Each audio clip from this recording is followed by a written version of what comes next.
Sebuah kendaraan roda 4 yang tengah melintas di kawasan Jalan IR Juanda Dago, Kota Bandung, mengalami rusak berat di bagian depan dan belakang setelah tertimpa pohon berukuran besar.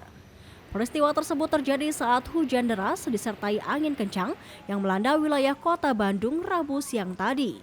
Diduga pohon yang diketahui berjenis kidamar berdiameter 40 dengan ketinggian 15 meter ini roboh karena terpaan angin kencang. Beruntung, pemilik kendaraan berhasil menyelamatkan diri.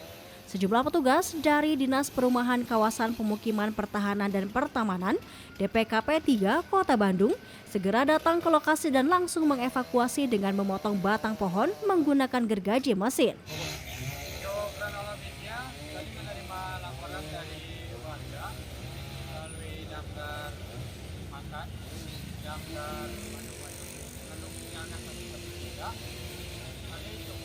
Tadi cuaca cukup kencang untuk anginnya, jadi menumbangkan satu pohon di jalan IR Juanda, kurang lebih ketinggian pohonnya 12 meter. Respon time-nya kurang lebih 7 menit, sama tadi ada satu mobil yang tertimpa.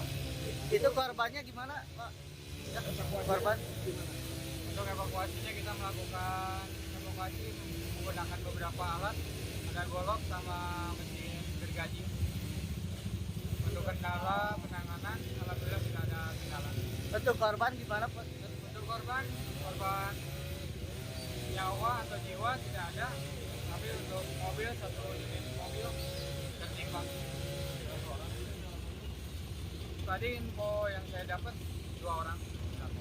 Itu kondisi mobilnya lagi maju atau gimana, Pak? Lagi maju, biasa lagi lalu lintas biasa, pohonnya tumbang. Karena cuaca tadi angin cukup besar untuk beberapa wilayah Kota Bandung. Di Pasir Koja bersama-sama ada pohon tumbang juga, Pasir Koja, Bagus Rangi.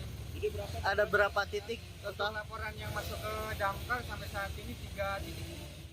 Meski tidak ada korban jiwa, namun akibat peristiwa tersebut, kerugian ditaksir mencapai ratusan juta rupiah.